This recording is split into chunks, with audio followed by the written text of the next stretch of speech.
भगवान के अनन्य भक्त है और परम भागवत है।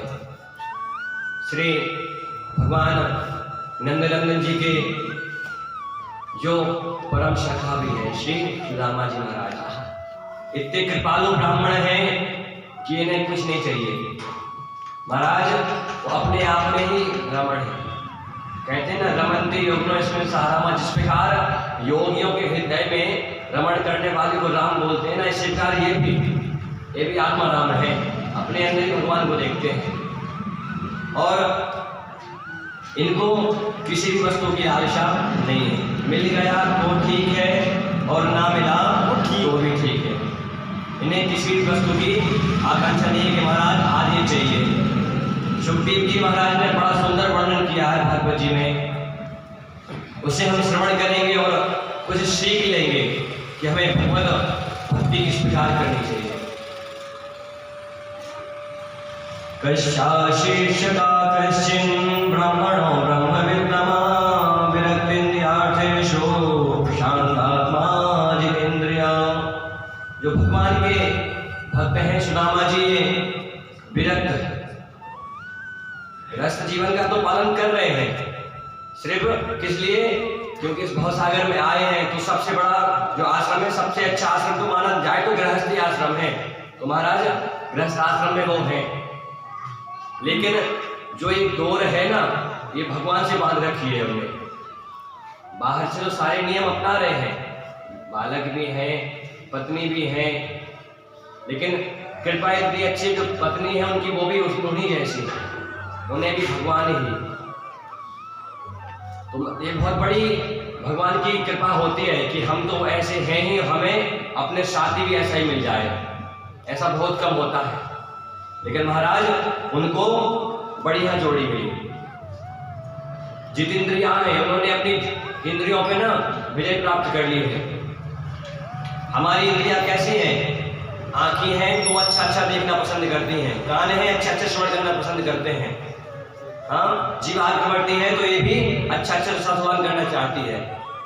लेकिन महाराज जो सुदामा जी है ना, उन्हें कुछ नहीं चाहिए, जो मिल गया सो मिल गया, ना मिला सो ना मिला, उसने कुछ भी मिल जाए, रूखा सूखा मिल गया तो सही है, नहीं मिला तो सही है, ऐसे संतोषी ब्राह्मण हैं वो। और ब्राह्मण को संतुष्ट ही रहना चाहिए। यदि संतुष्ट नहीं है, संतुष्ट दुजानिष्ठ, असंतुष्ट दुजानिष्ठ। यदि ब्राह्मण असंतुष्ट है तो वो नष्ट है। और उनकी श्रीमती जी हैं जो सुशीला जी भी, ये भी परम दयालु हैं, भगवत भक्त हैं। सुदामा जी अपने घर में रह रहे हैं, भगवान के भरोसे हैं। जिस प्रकार उन्होंने दाता जी ने बताया ना प्रहलाद जी को कि महाराज मेरे जीवन के श्रेष्ठ 2 गुरु हैं। तो बोले कौन कौन से? बोले पहले तो मधुमक्खी।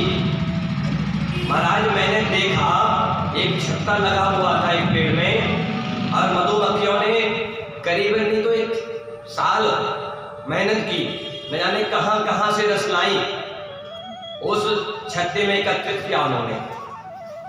लेकिन महाराज एक दिन घटना घट गई। बोले क्या? बोले कुछ लोग आए और उनके उस छत्ते को वही पूरा निकाल ले गए।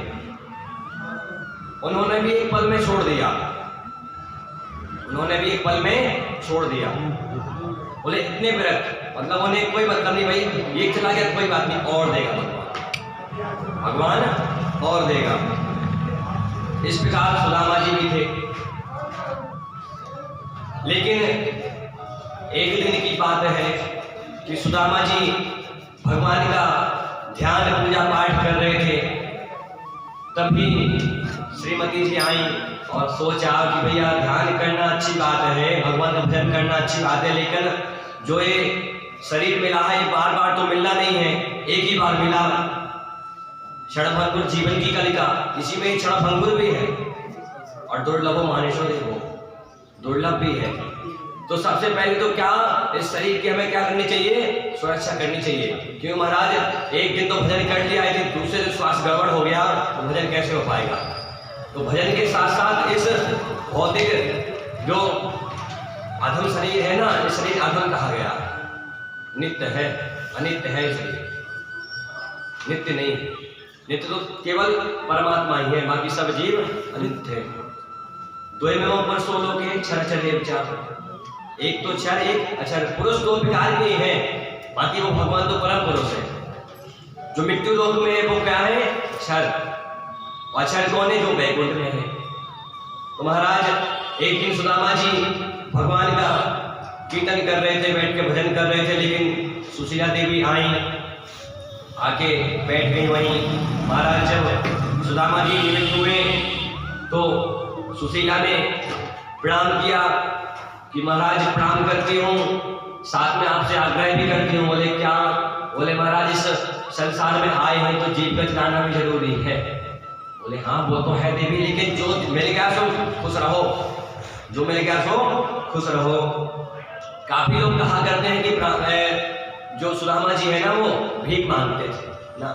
भीख ब्राह्मणों को भी भीख मांगनी ही नहीं चाहिए। ब्राह्मण के भाग में कहीं नहीं लिखा कि भीख मांगना। दान ले सकते हैं लेकिन भीख नहीं। कई बार सब लोग बोल देते हैं कि औरत को धन चाहिए, बाकी ब्राह्मणों केवल भिक्षा, लेकिन ये गलत है। ब्राह्मणों केवल दान, जो प्रेम से दे दो सो ले लिया, मिल गया सो मिल गया, नहीं मिला सो वो भी नहीं चाहिए। सुदामा जी ने कई प्रकार से देवी जी को समझाया, लेकिन अंत में कहा कि महाराज मुझे याद आता है कि आपके जो परम मित्र एवं सखा है ना, कौन? नंदनंदन बाल मुकुंद श्री राधा प्राण वल्लभ, कौन? श्री गोविंद जी द्वारकाधीश हैं। इस समय द्वारका के राजा बने हैं। हम गई थी आज सत्संग में, तो हमने वहाँ सुना महाराज वहाँ के द्वारकाधीश हैं, वो आपके सखा है। सुदामा जी को याद आया, बोले देवी कहे तो ठीक नहीं है। सुदामा याद आ गया, याद आ गई भगवान की, उनको भगवान की याद आई तो रोने लगे।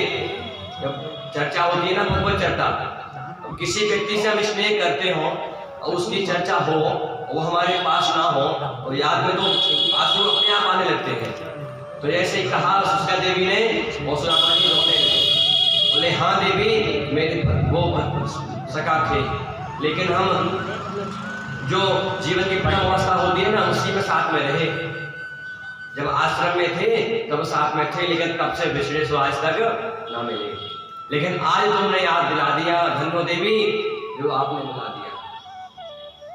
क्योंकि देखिए पत्नी ऐसी बहुत कम होती है जो पति से बोले कि आप जाके भगवान से मिलाइए। बहुत कम पत्नी ऐसी होंगी। सुशीला देवी से सबको सीखना चाहिए। उन्होंने भगवान से मिलने की प्रेरणा दी सुदामा जी को। सुदामा जी गदगद हो गए, धन्य महाराज, एक तो मेरे को भी धन्य कर दिया और साथ में इनको भी, हमें मिला के धन्य कर दिया। ऐसे लोग नहीं मिलते। यदि हम अच्छे हैं तो हमें अच्छा नहीं मिलेगा, और यदि वो अच्छा है तो हम नहीं उसको अच्छे मिलेंगे। लेकिन एक गाड़ी के दो पहिया बराबर यदि हो जाए ना तो गाड़ी बराबर भागती है। मोटरसाइकिल चलती है ना, जब दोनों पहिए बराबर है तो बराबर भागेगी, बढ़िया भागेगी। तो आज देवी ने कहा, सुदामा जी ने कहा ठीक है, लेकिन इन्होंने कहा महाराज जा तो रहे, लेकिन जाके आप एक बात बोलना उनसे। बोले क्या? बोले एक मास दो पक्ष में दो एकादशी होए, सो प्रभु दीन दयाल ने मोए। बोले प्रभु इतना बोल देना उनसे कि महाराज आपने एक मास में दो पक्ष में दो एकादशी बनाई है, लेकिन यहाँ तो रोज ही एकादशी नित्य प्रति हो रही है एकादशी, तो ये कैसा नियम? कुछ तो कृपा करो। सुदामा जी ने जब सुना, सुदामा जी अंदर से बोले तुम बाबरी हो गई हो क्या? अरे प्रभु की कृपा है, जितना मिल रहा है उसी में संतुष्ट रहो। हम तो पहले सोचे थे कि तुमने कहा है कि मिल आओ, दर्शन कराओ, तो जा भी रहे थे, लेकिन तुमने ये कह दिया तो अब अंदर से मिलने की उत्कंठा नहीं होती है। बोले क्यों? ऐसा ना मान ले सब लोग कि मैं मांगने जा रहा हूँ। अरे मांगना नहीं है हमें, जो दिया बहुत दिया, इतना ही पर्याप्त है। बोले अब जाने की इच्छा नहीं हो रही। सुशीला देवी ने फिर प्रार्थना की, प्रभु अरे ठीक है, गलती है गई हमसे, मांगने न जाइए, जाके दर्शन तो कराइए, प्रभु के दर्शन तो कराइए। जाते प्रभु के दर्शन कराते। अब सुदामा जी ने भी सोचा, तो मन में मन उनने सोचा कि दर्शन दो घन श्याम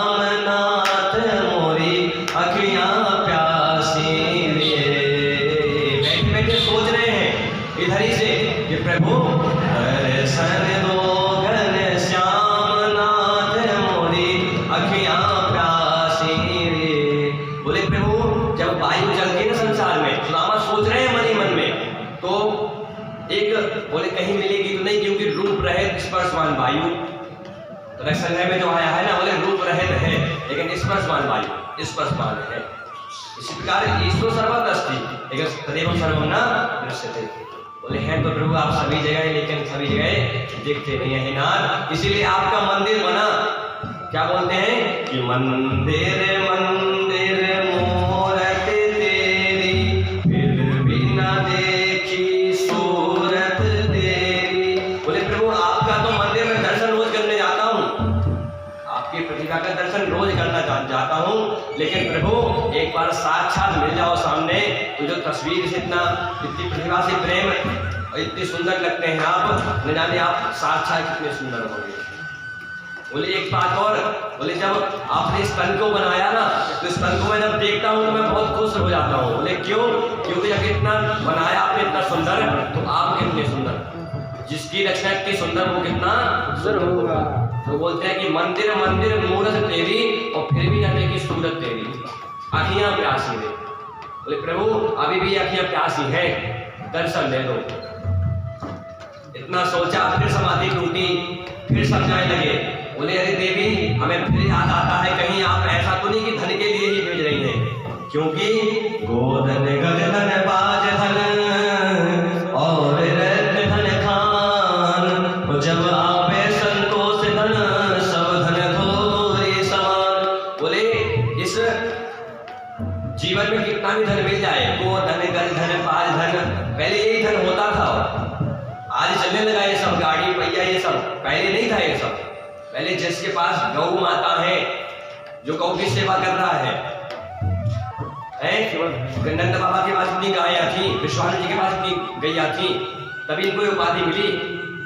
विश्वानु जी भी एक उपाधि है ये, नंद भी उपाधि है, गौवा इतनी गैया है उनके पास, इसलिए तो पहले यही धन था सब। लेकिन आजकल लोग गौ माता का अपमान कर रहे हैं, कहीं भी वो जाती है तो अरे भैया खिलाते तो नहीं, मार ऊपर से देते हैं, उन्हें खिलाओ, क्योंकि उनके अंदर तो 33 करोड़ देवता विराजमान है। उनके ऊपर हाथ फेरो, जो ये हाथ की रेखा है ना, एक सिर्फ हरि कीर्तन में और गौ के ऊपर हाथ फेरने से यदि कुछ गलत भी है, कहते ना कि भाग्य की रेखा बदल जाए, तो यही उपचार है। या तो हरि कीर्तन में ताली बजाओ तो बदल जाएगी, या फिर गौ माता के ऊपर हाथ फेरो प्यार से और उन्हें अच्छा खिलाओ। तब तो बाबरी तुम बाबरी है गई हो, ये सब है हमारे पास, और इससे बड़ा भी क्या, जब आवे संतोष धन सब धन धूरी समान। हमारे पास तो संतोष धन है, हम संतुष्ट हैं। कबीरा सब जग निर्धना, धनवंता नहीं कोई, धनवंता सोई जाने लगे राम नाम धन कोई। अरे राम नाम की महिमा तुम सुनी नहीं क्या? अभी राम नाम की महिमा तुमने सुनी नहीं क्या? राम से बड़ा नाम का नाम है। लेकिन चलो तुमने एक बार फिर से कहा था कि दर्शन कराओ, तो मांगने की तो इच्छा नहीं है कि प्रभु से मैं कुछ और मांगू, क्योंकि मनुष्य कैसा होता है कि भगवान ने सब कुछ दिया है लेकिन आभार व्यक्त नहीं करता। हाथ दिए हैं, पैर दिए हैं, चल फिर रहा है बराबर, तब भी बोलता कि आपने सब दिया और मंगाता। यदि कहीं दर्शन करने भी जाता है, यदि बाकी बिहारी भी जाएंगे ना लोग, तो प्रभु के सामने हाथ फैलाएंगे, दे दो दे दो।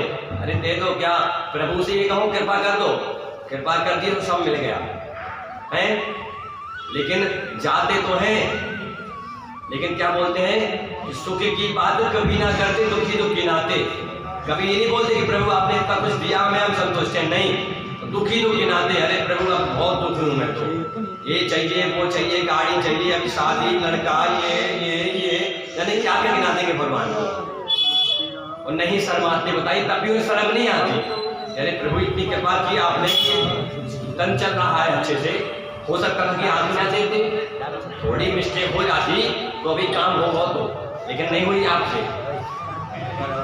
तुम मान करके भी तो पक्का बेईमान है। इंसान बराबर बेईमान कोई नहीं है। प्रभु क्या बाहर और क्या अंदर कब पलट जाए कोई पता नहीं, क्यों पलट जाए।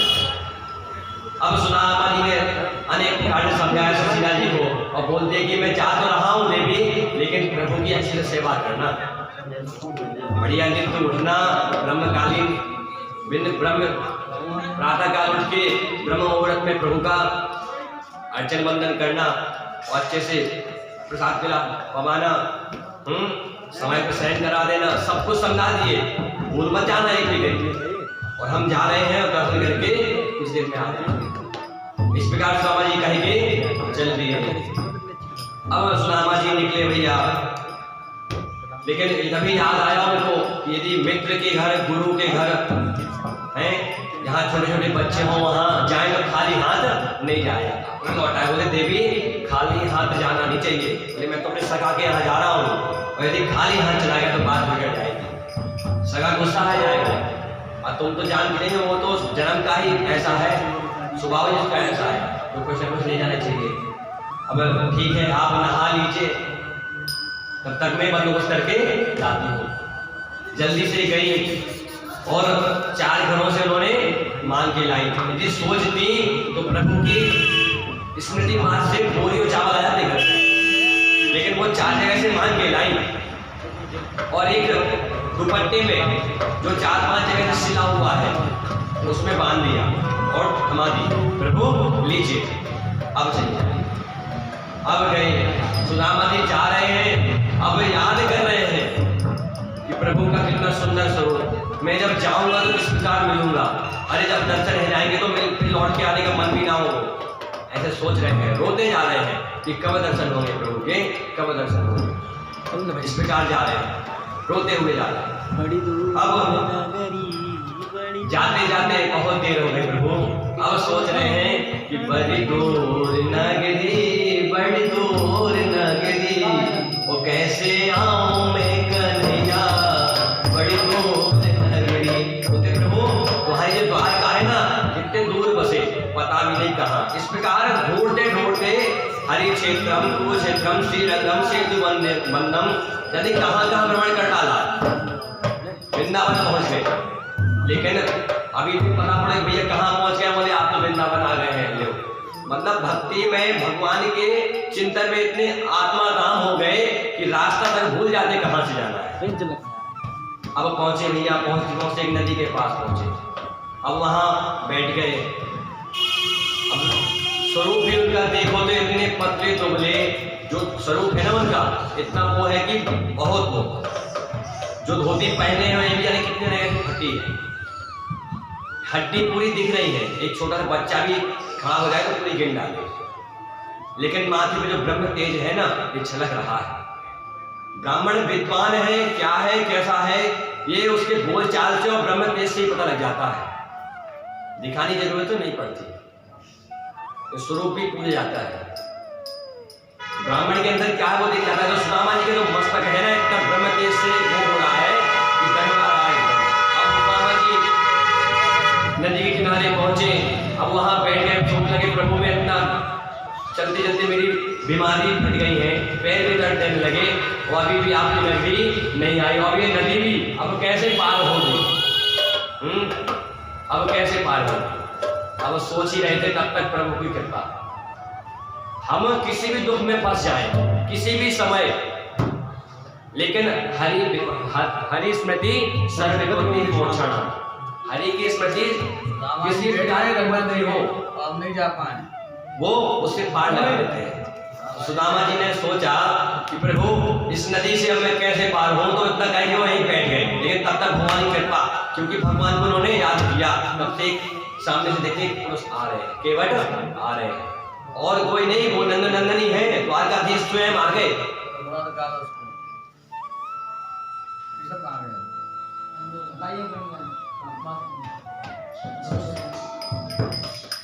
अब तो मगन हो गए भैया, उन्होंने देखा तो वहीं में कीर्तन स्टार्ट कर दिया।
चाहिए, भगवान से भक्ति देखते हैं, भगवान को और कुछ नहीं चाहिए।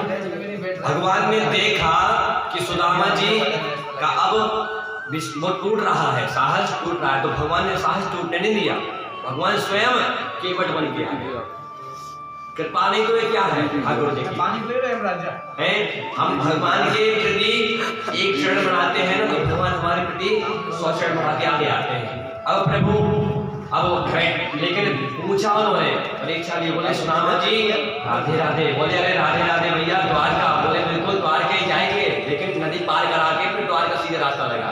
बोले ठीक है महाराज, लेकिन बोले कुछ लिए हो कि नहीं, कुछ देना तो पड़ेगा ही। बोले भैया हमारे पास पैसा तो ना है भाई को।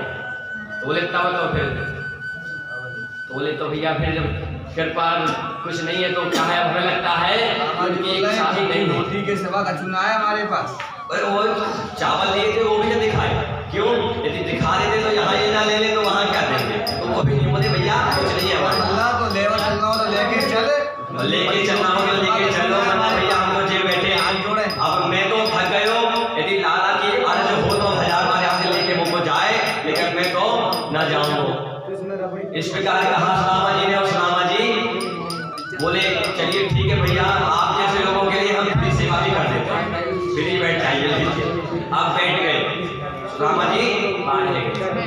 अब वहाँ बोले भैया घर से कितने दूर है? बोले यहाँ से है तो पास में ही, लेकिन राधे राधे। बोले यहाँ से है तो पास में ही, लेकिन आपकी जो दशा है ना, ये देख के हमें ऐसा लग रहा है कि अभी भी आपको 4-5 महीने लग जाएंगे, क्योंकि आप जिस हिसाब से चल रहे हैं ना, जो आपकी चाल है, पूरे दिन में आधा किलोमीटर चल पाते हैं आप, वो भी नहीं हो पाएगा आपसे।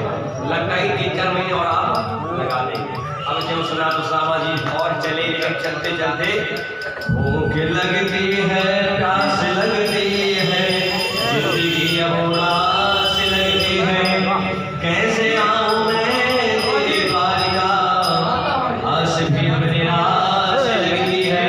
जो सोचा तो बोले प्रभु अब तो आस भी निराश लगती है, बोले अब शायद दर्शन आपके ना हो पाए।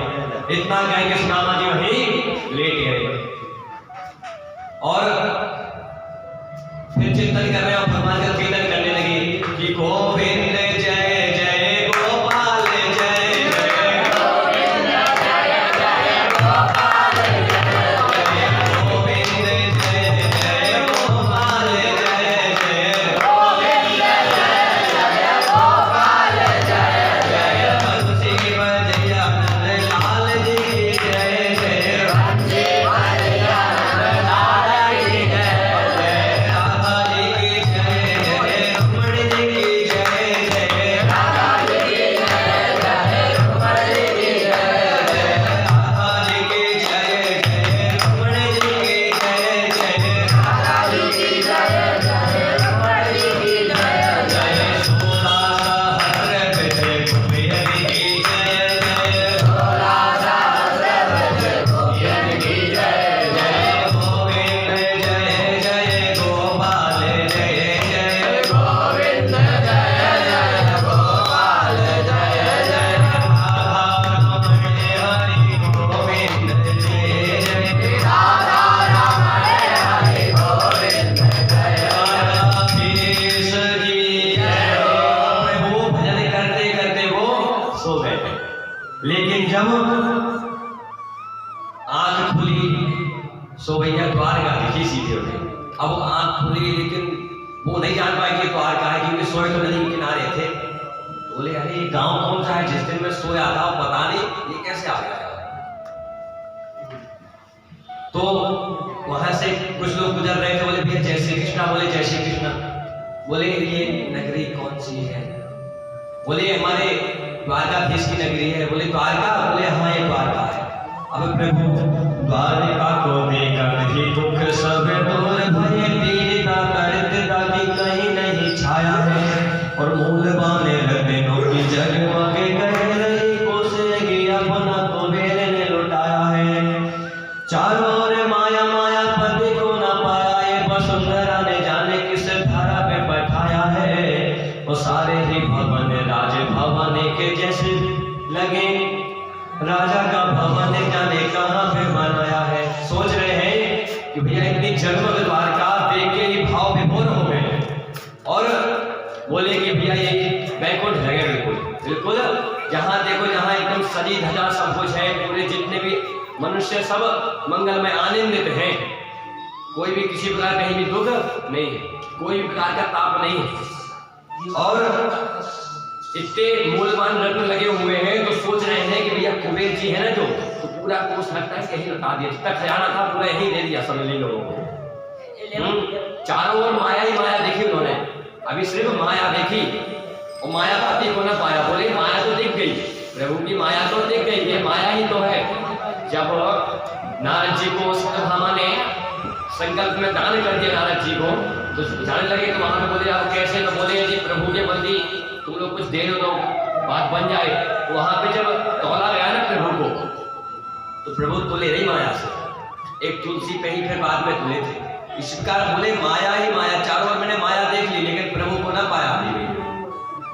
तो बोलते हैं सारे भवन राज भवन के जैसे लगे। और तो और द्वारका में देखिए ये भी नहीं है कि आप छोटे या आप बड़े, सब एक जैसे, पूरे भवन जितने हैं द्वारका में घर सब एक जैसे। प्रभु की आंखों में कोई छोटा बड़ा नहीं है, प्रभु की आंखों में कोई छोटा बड़ा नहीं है, सब एक जैसे, पूरे राजभवन एक जैसे बने हुए हैं। इसलिए सुदामा जी भी सोच रहे हैं कि ये सारे भवन एक जैसे लग रहे हैं लेकिन राजा का भवन कहाँ बना है। ये वसुंधरा ने यानी किस तरह में पठा दिया, बोले हम सोए तो वहां थे लेकिन ये वसुंधरा यानी पृथ्वी ने, वो देवी ने न जाने कहाँ भेज दिया। लेकिन जब वो पता लगा ये द्वारका है तो भैया और चले आगे, चलते चलते भगवान के द्वार पे पहुंचे। वहां पे भगवान के जो पार्षद थे ना, जय और विजय खड़े हुए थे। आके देखा कि ब्राह्मण जी खड़े हुए हैं, देखते ही चरणों में लौट गए। बड़ा बनना बड़ी बात नहीं है भाई, जो व्यक्ति विनम्र होता है ना वो तो अलग ही दिख जाता है। अब देखिए जैसे ही पहुंचे तो भगवान के यहाँ पे द्वारपाल ने प्रणाम किया, क्योंकि जो भी ब्राह्मण भगवान के यहाँ पहुंच जाए तो उसको कोई रोक टोक नहीं है, नॉन स्टॉप एनी टाइम, 24 घंटे में नॉन स्टॉप एनी टाइम, कभी भी आप कभी भी पहुंच जाओ और दरवाजा खुला हुआ है। ब्राह्मणों के लिए तो और ज्यादा खुला हुआ है, लेकिन कहीं रोक साथ देरी है ना तो भगवान के अंदर जाने के लिए, तो सातों पे कहीं ना कहीं आपको द्वारपाल मिलेंगे, चेकिंग होगी आपकी। इस प्रकार कहीं हम जाते तो चेकिंग लगती ना इसी प्रकार, लेकिन ब्राह्मणों की नॉन स्टॉप, आप लोग सीधे चले जाओ और प्रभु से मिलके आ सकते हो। प्रणाम किया और पूछा कि महाराज आप कौन हैं, तो बोलते हैं कि अरे द्वारपालो कन्हैया से कह दो, अरे द्वारपालो कन्हैया से कह दो,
अभी अभी हमें संदेश मिला है कि प्रभु ने अभी अभी जो मध्यमकालीन प्रसाद है ना वो अभी अभी ग्रहण किया है, और प्रसाद पाने के बाद प्रभु अभी आराम कक्ष में, शयन कक्ष में है ताकि आराम कर रहे हैं। तो मैं जाऊं और उनसे पूछ के आऊं देख के आऊं, यदि प्रभु से लक्ष्मण ना गए हो, आराम लक्ष्मण ना हो अभी, तो आप उसे मिला दो।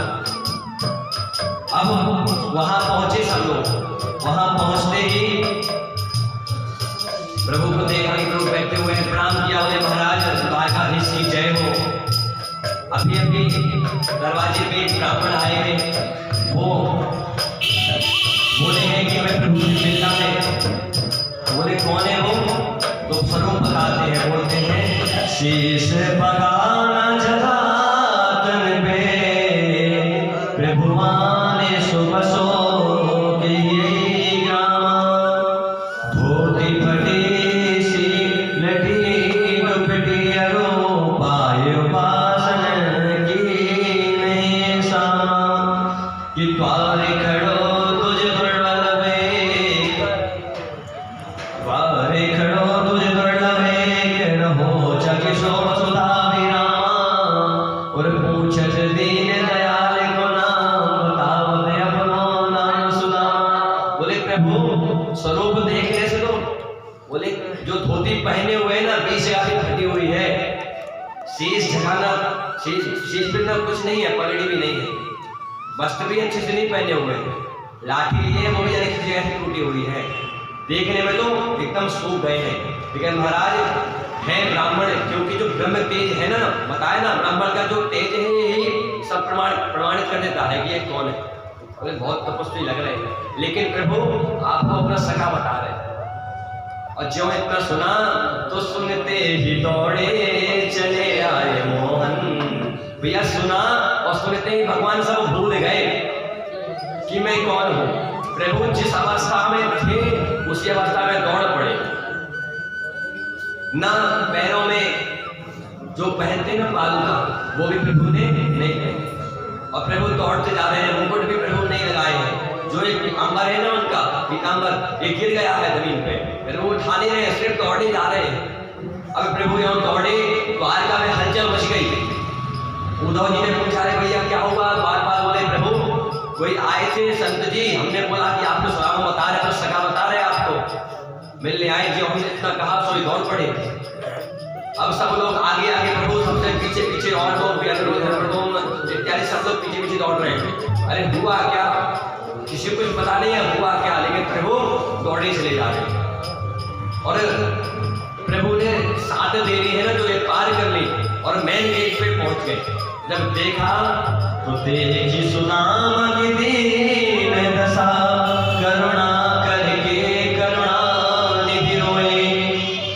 प्रभु ने देखा, अरे सुनामा जी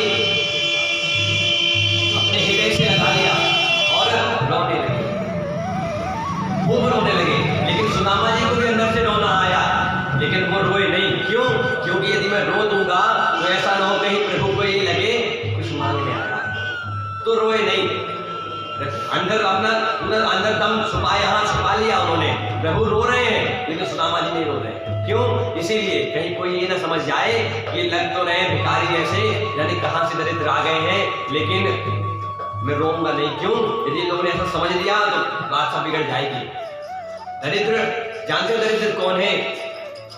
जो असंतुष्ट, जिसके पास खूब धन है, अब वो धन के होने के बावजूद भी उसको और चाहिए, वो है। दृष्टांत था लेकिन लगाएंगे टाइम का।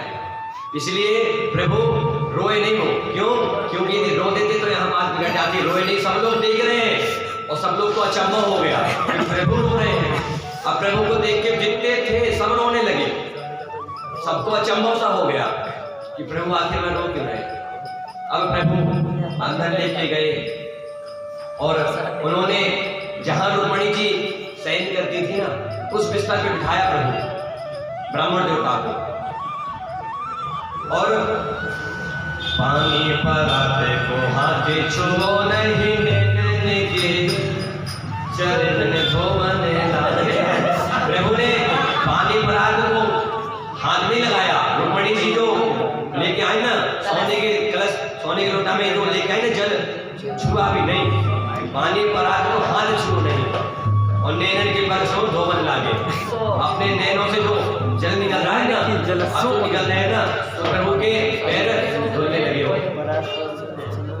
सभी को अचंभव होगा। प्रणाम किया,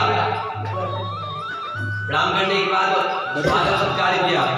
बोले सुदामा जी आप बढ़िया तो हैं, सभी प्रकार से पूछा। बोले प्रभु आपकी इतनी कृपा है कि मेरे समान संतोषी और आनंदमय कोई और जीव इस पृथ्वी में नहीं हो। बोले मेरे समान सुखी कोई है ही नहीं, सुखी कोई नहीं, मैं सबसे ज्यादा सुखी हूं, मैं तो ऐसे मानता हूं। क्यों बताया। और प्रभु ने सबसे कहा कि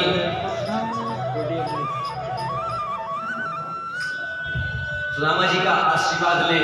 सुदामा जी सब कुछ आए तो भगवान बोलते हैं कि अरे प्रभु आपकी ब्राह्मण देवताओं के पास जो है मैं आज आपकी बदौलत से हूँ।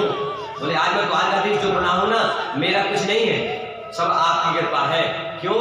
क्योंकि विप्रप्रसादाधरणीधरोऽहं विप्रप्रसादात्मनावरोऽहं विप्रप्रसादादिदाजिनोऽहं विप्रप्रसादामनाचरामः।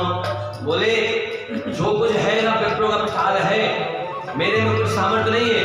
देखिए भगवान ने ब्राह्मणों कितना वो बताया, और ब्राह्मण है ही। बंदौ प्रथम महेश्वर चरणा मोह जनित संशय संहरणा। ब्राह्मण की छुपाई आई है। महेश यानी पृथ्वी के जो देवता है ना, ब्राह्मण ही है। देवाधीनाम जगत सर्वम, देवताओं के अधीन पूरा जगत है। और ते देवता मंत्राधीना, जो देवता है वो मंत्रों के अधीन है, लेकिन ते मंत्र ब्राह्मण अधीना, वो मंत्र किसके अधीन है? ब्राह्मण के। इसलिए तस्मात् ब्राह्मण देवता, ब्राह्मण सर्वश्रेष्ठ है, ब्राह्मण देवता है। बोले ब्राह्मण भगवान की जय, भगवान की जय, ब्रह्मंडली की जय। तो इस प्रकार प्रभु ने जब बताया, बोले सब आपका दिया हुआ तो है। इस प्रकार सभी प्रकार सत्कार किया। उसके बाद बोले प्रभु ये बताओ कि आपने मेरा सब पूछ लिया, आपने अपना बताया कि आप कैसे हो। बोले अरे आप आ गए तो अभी तक मैं नहीं पीता कुछ, लेकिन अब सब कुछ अभी जब नहीं कहा और बात करने की बात चलने लगी। सभी रानियों को विस्मय हो गया। सब सोच रही है कि प्रभु आज सबको प्रणाम कर रहे हैं। बताइए हैं, ये तो खुद करुणा निधान है, लेकिन ये स्वयं फिर प्रार्थना की कि बोले महाराज एक काम कीजिए कि जो ये है ना सब आपकी दासियां हैं, इन्हें आप आशीर्वाद दे दीजिए ताकि ये लोग सकुशल इस जीवन को निर्वाह कर सके। बोले ठीक है भैया। अब देखिए सुदामा जी बैठे हुए हैं भगवान के सिंहासन पे, भगवान चरणों में बैठे हुए हैं और सभी लोग खड़े हुए हैं। भगवान ने उनके सामने बैठने का, भगवान ने तक नहीं सोचा कि मैं बैठ जाऊं गद्दी पे, नहीं, ब्राह्मण देवता बैठे हुए हैं और सभी लोग आ रहे हैं। सबसे पहले रुक्मणी की आई, प्रणाम करती हूँ मैं रुक्मणी, चरणजीवी हूँ। इस प्रकार आते आते सत्यभामा जी आई, मृत्युंजय आई, कालिंदी आई, नटनिधि आई, भद्रा आई, सत्या आई। इस प्रकार 3-4 तो लगभग रानियां आई प्रणाम की। अब सुदामा जी अपना हाथ दबाने लगे, बुलाया, बोले भैया थोड़ा ये सब अपनी ही है ना। बोले हाँ अपनी है, कोई नहीं। अब फिर आशीर्वाद देने लगे।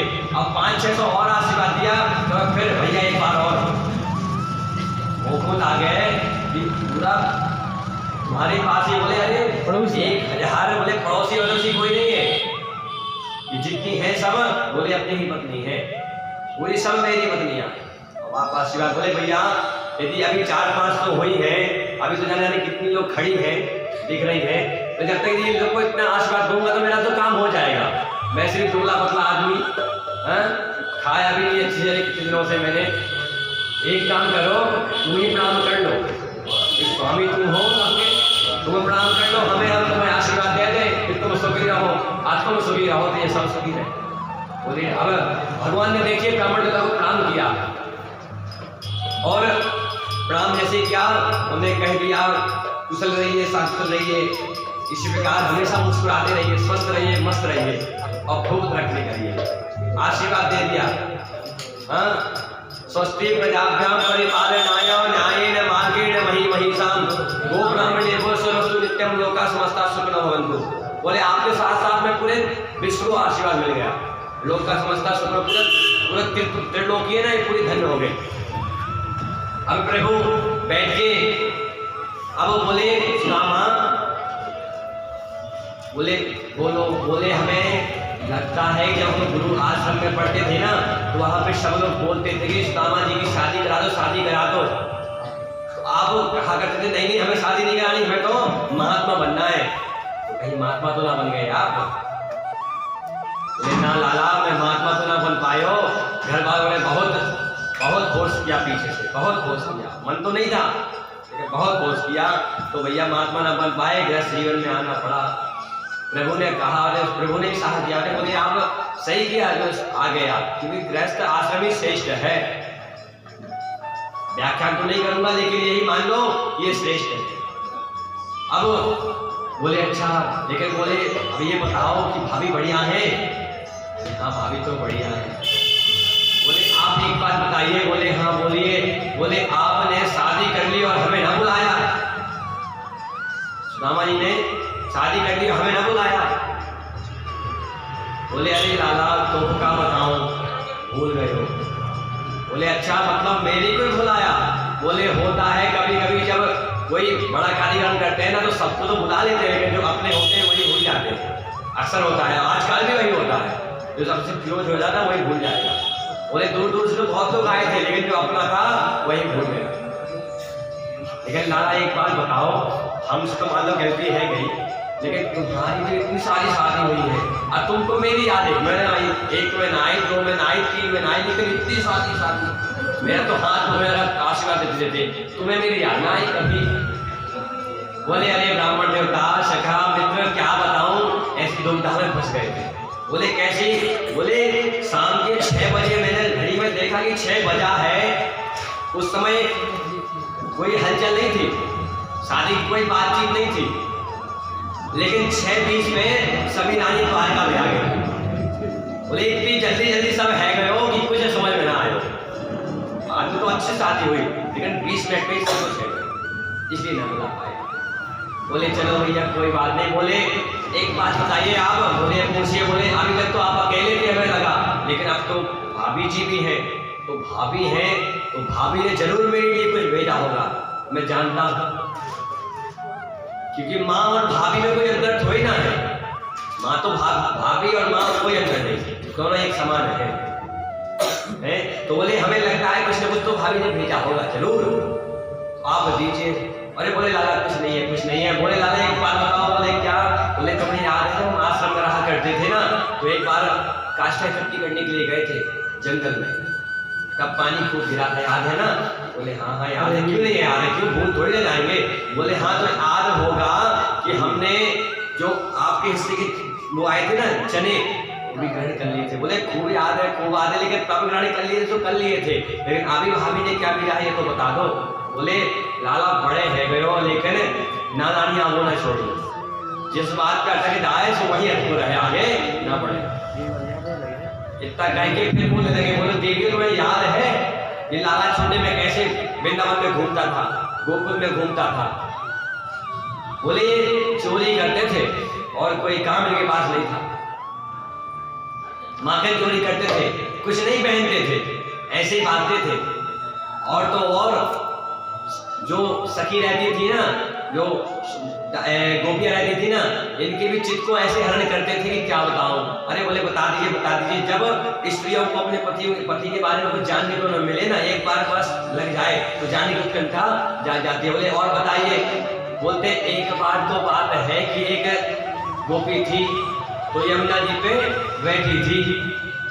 अब यमुना जी पे बैठी थी तो वहां से लाला गुजरे, देखा, सखी से पूछा अरे यहाँ क्यों बैठी हो? पानी भरने आई थी ना तुम तो? बोले हाँ पानी भरने तो आए थे। तो अरे जाओ ना, घर वाले इंतजार कर रहे होंगे, शाम है गई।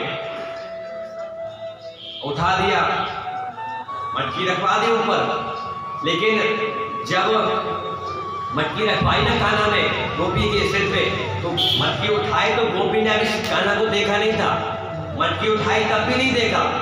अब अब मटकी के जैसे ऊपर मटकी आ रही है तो ऊपर ऊपर देख रहे थे लाला भी।